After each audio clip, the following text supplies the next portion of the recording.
একটা জাতির ধ্বংসের জন্য নৈতিকতা বিবর্জিত নেতৃত্বই যথেষ্ট। আমানতদারিতা, সততা, অনেস্টি, ট্রাস্টওয়ার্দিনেস, এটা অনেক জরুরি নেতৃত্বের জন্য। নেতা হতে চাইলে তাকে আমানতদার হইতে হবে।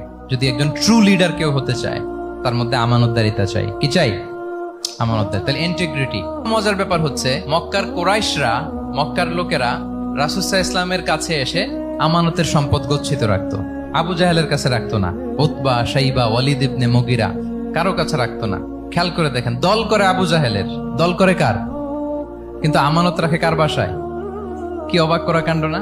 কর্মী হচ্ছে আবু জাহেলের, কিন্তু আমানতের সম্পদ রাখে কার কাছে?